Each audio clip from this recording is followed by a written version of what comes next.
Olá pessoal, eu sou o professor Paulo Silva do campus IFAL Murici.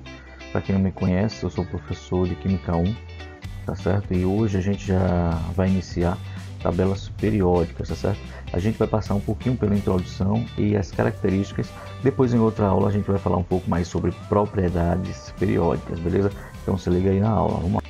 Bem, mas por que a necessidade, né, de ter a tabela periódica?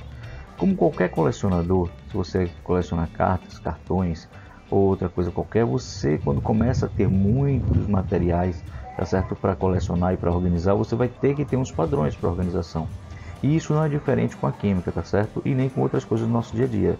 Por exemplo, no supermercado você não vê carne junto de produtos de limpeza, tá bom? Então cada um no seu devido lugar, está organizado de uma maneira para facilitar encontrar determinados produtos no nosso dia a dia, na nossa necessidade, tá certo? Na biblioteca, quando a gente quer algum livro ou outro, a gente vai de acordo com a ordem que está posta lá, que a gente quer procurar, tá bom? Isso acontece com a química também. Se passou a ter tantos elementos de tantas propriedades que foi necessário fazer essa organização, tá certo? Mesma coisa que acontece no nosso dia a dia. E aí está a tabela periódica que a gente conhece hoje, certo? Ela às vezes pode assustar porque tem muita informação em tão pouco espaço, aí uma tabela tão pequena, vamos dizer assim, tá? Porque a partir dessa tabela aí, né, se constrói tudo que a gente conhece, tudo, nós somos construídos por elementos dessa tabela, né? Tudo que a gente conhece, tudo é constituído por átomos e esses átomos estão aí na tabela, tá bom? Só que eles podem se recombinar, a gente vai estudar isso em ligações químicas, mas vamos lá. Gente, vamos destrinchar um pouquinho dessa tabela. Primeiramente, toda tabela vai ter aqui, ó, uma legenda, tá certo? Pode ter aqui, pode ter embaixo, mas ela vai descrever como é que ela tá, certo?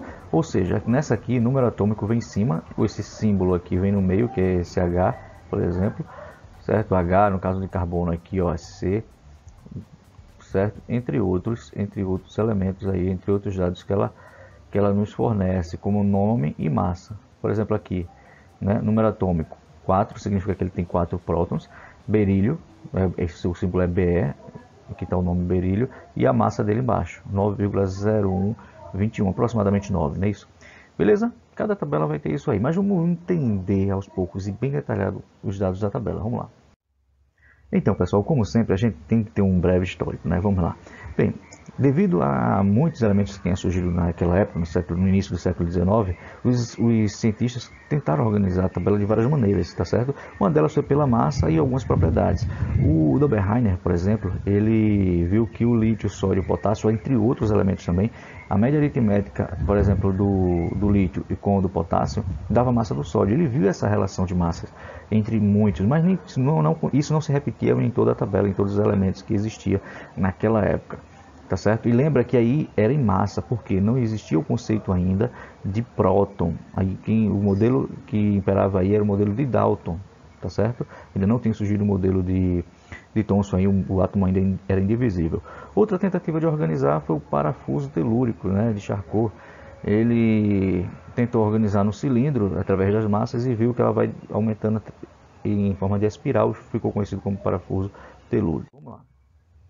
Outra forma é o de Newlands. Newlands ele era músico e tentou organizar em formas de notas, tá? Ele viu uma periodicidade nas propriedades, tá, dos elementos, e a tendência dele musical fez ele organizar em notas musicais. E ele foi até motivo de chacota, etc. Mas depois ele ganhou prêmios aí em relação a esse trabalho, tá? Ficou conhecido como Leis das Oitavas, mas tiveram várias outras tentativas, mas a que se destacou mesmo, né, quem teve mais relevância foi desse camarada aí, ó, Dmitri Ivanovich Mendeleev. Vocês vão ouvir muito falar dele, que ele é considerado o pai da tabela periódica, tá certo? Alguns mitos, não sei se esse mito é verdade, alguns falam que ele gostava muito do jogo de paciência, né, de jogar baralho no geral, certo? E ele, tentando organizar esses elementos, né, foi dormir pensando muito nisso, e dizem que ele sonhou com as cartas se organizando de maneira tal no sonho dele, né, se organizando sobre a mesa que ele estava debruçado de maneira tal que organizou-se perfeitamente. Quando ele acordou, ele anotou direitinho e viu que realmente batia a organização que ele tinha no sonho. Não sei até que ponto isso é verdade, porém o fato é que ele conseguiu organizar a maneira em forma de massa, tá? Utilizando as propriedades dos elementos e a massa, né? Mais uma vez existia só o conceito de massa, não tinha o conceito de próton e de número atômico, beleza? Então ele viu, e esse modelo foi tão importante que ele conseguiu prever, tem aqui umas lacunas em brancos, ele foi indagado sobre isso e ele disse, não, isso aí é elementos que ainda vai ser descobertos. Inclusive eu já sei propriedades, ele já lançou as propriedades dos elementos que ainda nem foram descobertos, né? Para ver como era firme a teoria dele, né? Para ver como era sólida. Bom, outro muito lembrado aqui é o Julius Lothar Mayer, que mesmo em países diferentes eles fizeram um trabalho bem parecido, eles organizaram a tabela bem parecidamente, né? Independentemente. Porém, o Lothar ele não teve essa solidez, essa convicção que o Mendeleev teve, tá certo? E ele é considerado o pai da tabela periódica, porém não é que a gente usa porque foram surgindo outros elementos e foram surgindo muita teoria. Em 1915, já no século XX, né, no início, o Moseley ele conseguiu organizar em número atômico. Veja bem, ele já tinha outros artifícios, não é isso? Veja que em 1911 saiu o modelo atômico de Rutherford, ou seja, o modelo nuclear, onde tinha próton, que foi descoberto pelo Rutherford, né? Onde já era um modelo que em 1913 já saiu o modelo do Bohr, que já tinha propriedades quânticas, que já vinha com teoria do Planck. Então ele tem um recurso muito grande, ele viu que organizando esses elementos em número atômico, que é número de prótons, tá certo? Os elementos em ordem, ele viu que a tabela se organizava de tal maneira e as propriedades realmente se repetiam periodicamente. Ou seja, se eu for andar nas linhas aqui, ó, da tabela periódica, tá vendo esse númerozinho aqui, ó, 1, 2, 3, 4, 5, 6, 7, 8, 9, 10 e assim vai até 118, tá certo? Isso é os números o número de prótons que aquele elemento tem, certo? Percebam que essas propriedades se repetem. Daqui o lítio acaba a linha, vai até o neônio, depois recomeça aqui no sódio. A propriedade do lítio é parecida com a do sódio, né? Aí vai até aqui, que a do neônio é parecida com a do argônio, aí vem aqui, passa para o potássio, e essas propriedades vão se repetindo periodicamente, por isso que o nome é tabela periódica, beleza? E aí uma forma mais ampliada para você enxergar melhor a tabela periódica em número atômico, tá certo? Esse númerozinho aqui, ó, tá dizendo atômico, é o número atômico. Tranquilo? Vamos seguir. Bem, na tabela periódica você já deve ter percebido, logicamente, que tem colunas e tem linhas, tá certo? A gente vai ver qual é o nome de cada das colunas e as linhas, tá certo? Que na verdade são grupos ou famílias, as colunas e as linhas são chamadas de períodos ou séries, beleza? Então, aqui em cima vocês vão encontrar os números da coluna. Tem uma nomenclatura antiga, certo? Que enumera como 1A, 2A, aí pula para cá e vem 3A, 4A, 5A, 6A, 7A até 8A. A nomenclatura nova da IUPAC que ela recomenda é seguido, tá? 1, 2, 3 até 18. Tranquilo? Tem essas duas nomenclaturas. Mesmo a IUPAC querendo de 1 a 18, mas é utilizado em livros e vestibulares ainda a nomenclatura antiga das colunas. E as linhas aqui, ó, são 7 linhas que na verdade elas representam as camadas do átomo de Bohr, vamos dizer assim, K, L, M, N, O, P, Q, são 7. Então, se um átomo, se um elemento está aqui, certo? Como o sódio, ele vai ter 3 camadas, ele vai estar na terceira linha, que é no terceiro período, né, ou série, e ele vai ter 3 camadas. Se ele tivesse aqui, seriam 6 camadas, se ele tivesse aqui 7 camadas. A gente daí, por onde, no período que o elemento está, a gente já vai saber algumas características dos átomos, tá certo? Percebam aí, tal forma que a tabela está organizada, beleza? E aqui, mais uma vez, grupos ou séries, as colunas. Vamos lá. Ela está tão organizada, pessoal, tão organizada, de uma maneira tão bela, vamos dizer assim, que a gente pode fazer a distribuição eletrônica e identificar aonde é que está esse elemento na tabela periódica, tá certo? Vamos lá. Vamos fazer junto comigo. Aqui está o diagrama de Pauli, que a gente já viu em outras aulas, começando aqui, né? 1s2, vou escrever aqui embaixo, tá bom? Então se liga aí, depois vem 2s2, tá lá embaixo já, 2p6, tá lá. Continuando aqui, ó, descendo, 3s2. Lembra que esse camarada aqui, eu só tenho 19 elementos, tá certo? 19 elétrons, então eu tenho que parar de sair distribuindo até chegar em 19. Por exemplo, 1s2, coloquei 2 elétrons, 2s2, 2 elétrons, 2p6, tem aqui mais 6 elétrons. Aqui até aqui foram 10, aí mais 2, 12, mais 6, 18, mais 1 aqui, 19. Ah, professor, mas aqui tem 4s2. Ele cabe 2 elétrons, mas eu só tenho 19, não tenho 20, eu tenho 19. Então só posso botar um elétron aí. E o que é que significa? Significa, pessoal, que entre esses elementos lítio, sódio e potássio, certo? Eles terminam tudo aqui, ó, com um elétron no final. Significa que ele está na primeira coluna, certo? E esse número aqui, que identifica a camada, vai ser o período ou série, ou seja, a linha, tá certo? Ou seja, esse camarada aqui, ele está na segunda linha, né? O lítio está na segunda linha e na primeira coluna, beleza? Aqui o sódio está na terceira linha e na primeira coluna.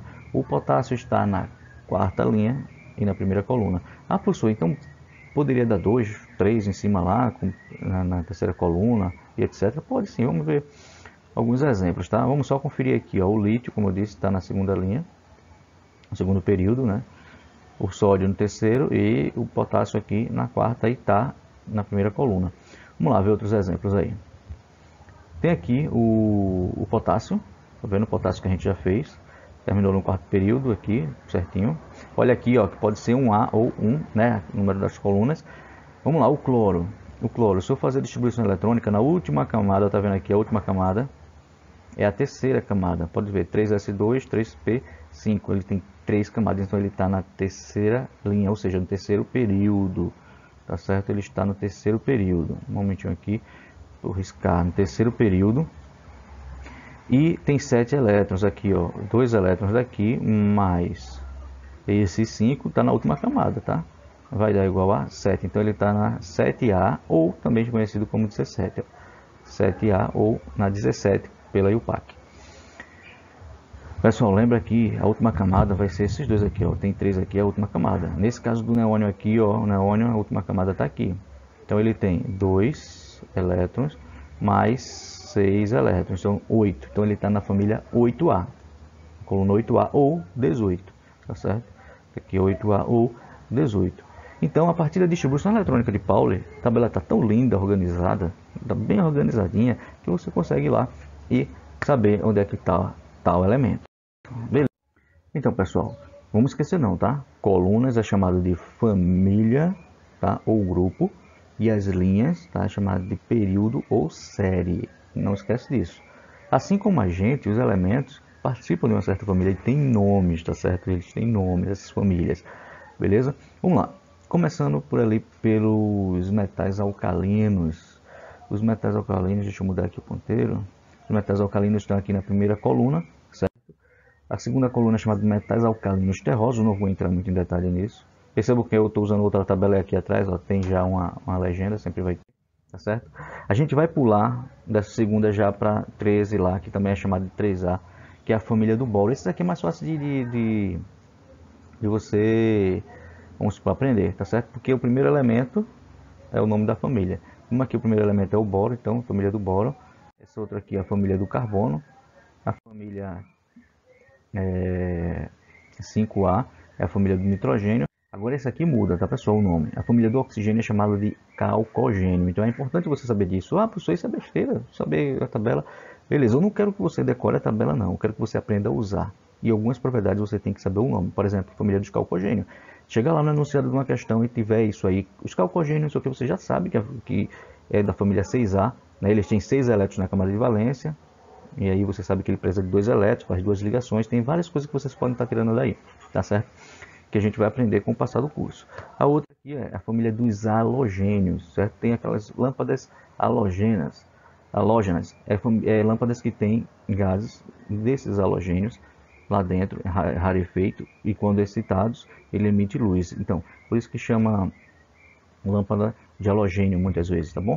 Então, outro grupo aqui que é bastante estável, chamado de gás nobre, né? Ele é estável porque ele já tem sua camada de valência estável, ele não precisa perder nem ceder elétrons, tá certo? A gente vai ver o passar aqui do tempo que precisa, alguns elementos precisam doar, outros precisam receber para se estabilizar. Os gases nobres não. Os gases nobres estão lá tranquilos e estabilizados, já estão com suas camadas todas completas. Beleza, pessoal? Então se liga aí nesses nomes, tá? E esses aqui, ó, como esses metais aqui do meio, ele está entre a transição das famílias A e o restante da A, certo? Né, um A, 2A e pula, pela 3A, 4A, 5A até 8A, ele está entre isso, está na transição, eles são chamados de metais de transição, esses aí do meio da tabela, ok? Resumindo tudo, tá aí as famílias todas, gente, todas as famílias, mais uma vez, primeira coluna metais alcalinos, segunda coluna metais alcalinos terrosos, terceira coluna aqui, metais representativos são família do boro, depois família do carbono, família do nitrogênio, a do oxigênio é calcogênio e a do flúor é halogênio. E a última aqui, dos nobres, né, os gases nobres, que são os mais estáveis. Tranquilo, galera, eu sei que tá ficando longa a aula, mas é um assunto bastante longo, então se vocês quiserem dar uma paradinha, fique à vontade, pare, vá lá, lave o rosto, vá comer alguma coisa, depois volta aqui, que é muito importante. Então, pessoal, a tabela é tão organizada, está tão organizada, que quando você faz a distribuição eletrônica, tá certo? Você vai ver que os elementos que terminam em S vai estar do lado esquerdo da tabela, certo? É incrível, certo? Aqui, ó, vai estar o lado direito, vai terminar os que terminam em P, né? Com essa exceção aqui do hélio, tá certo? Mas esses aqui, geral, aqui, ó, no geral termina em P, aqui no meio no metais de transição D, e aqui no metais de transição interna, eu vou falar um pouquinho mais adiante, tá? Não falei no início, mas eu vou falar mais adiante isso aqui, os metais de transição interna, beleza? Terminam todos em F na distribuição eletrônica. Mas vamos lá. Outra divisão, é muita divisão da tabela, né, gente? Se liga aí que esses elementos que tem um A, 2A, 3A até 8A, todos que tem A, nomenclatura antiga, tá certo? Veja que é muito utilizado. Ele é chamado de elementos representativos. E esses do meio já é chamado de elementos de transição, ou elemento de transição interna, como já tinha falado lá no outro slide, não é isso?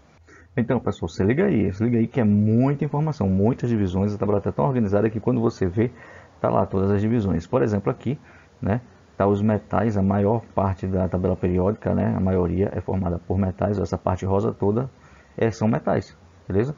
Aqui embaixo também, os latanídeos e actinídeos, que eu vou falar já já. Aqui está os semimetais, que são elementos que têm a propriedade de transição entre os metais e não metais, apresentam as propriedades de não metais e apresentam outras propriedades de metais, tá certo? E aqui estão todos os gases nobres. Mas vamos lá, vamos falar um pouquinho mais da tabela agora que você já sabe todas essas divisões, não é isso?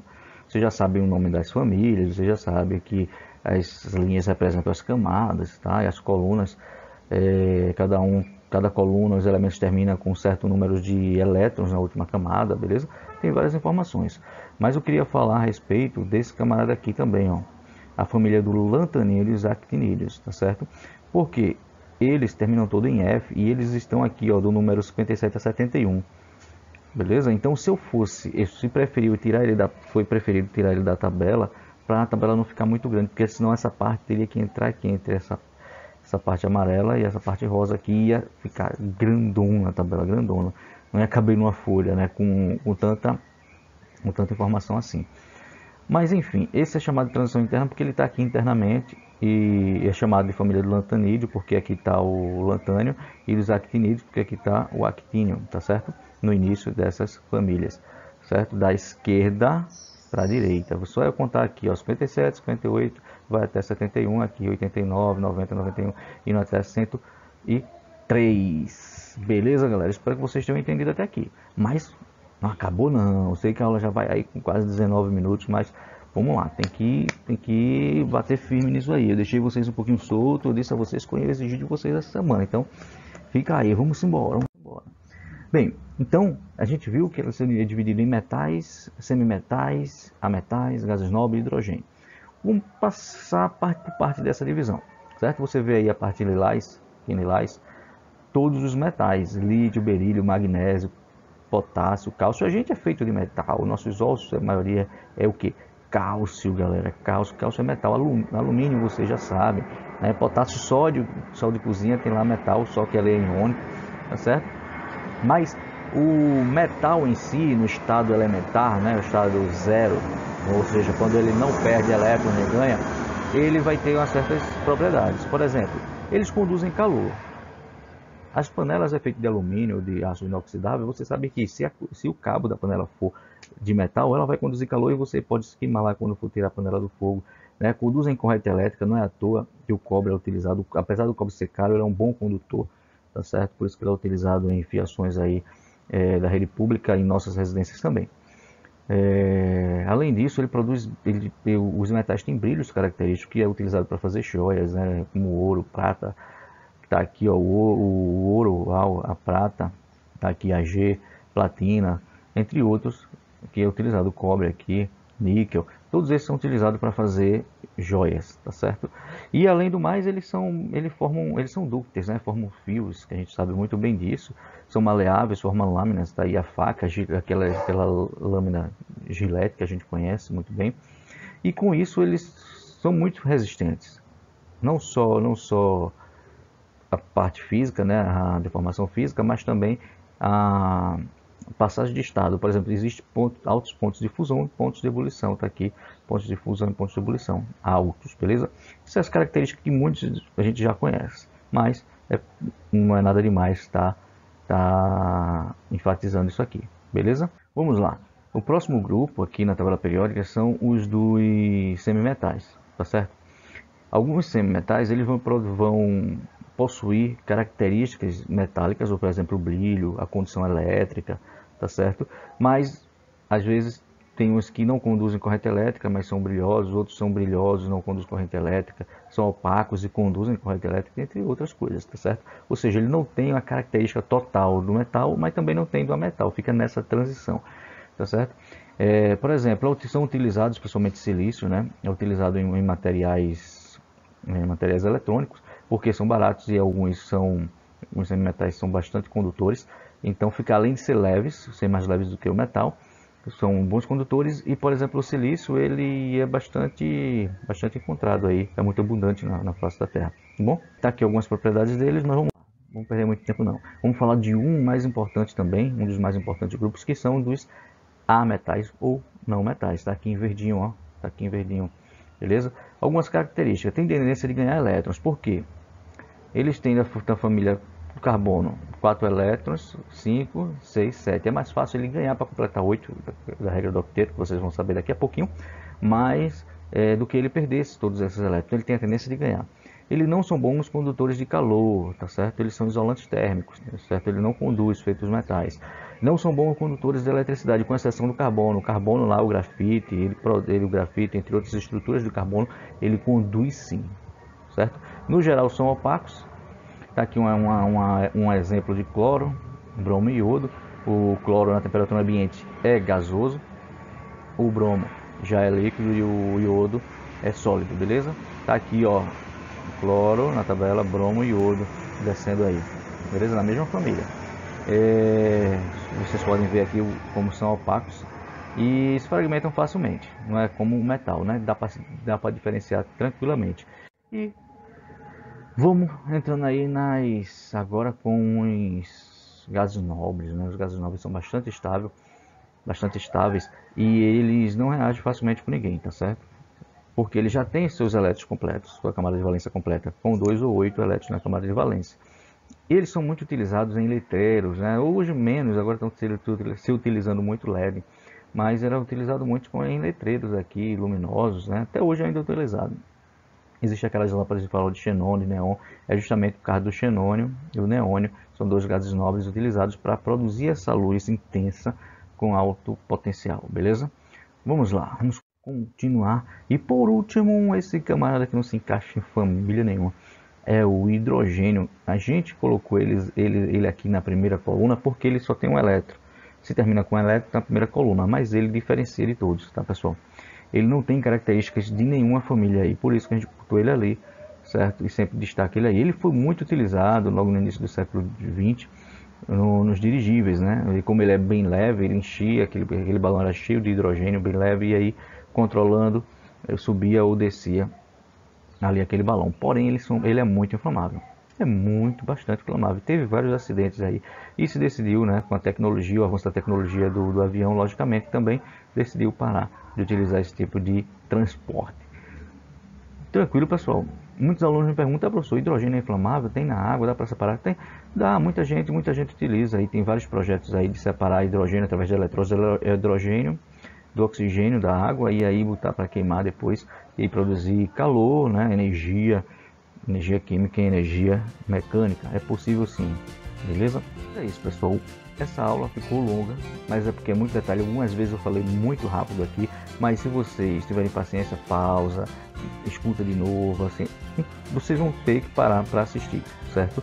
Existem outras aulas por aí, até melhor, não vou mentir, mas por desencargo de consciência, fiz a minha aula aqui para que a gente se adeque no que eu exijo, no que eu acho importante para vocês e dentro da ementa de vocês, tá bom? Então, agradeço a atenção de vocês, ter chegado até aqui junto comigo, certo? E até a próxima aula, beleza? Tchau!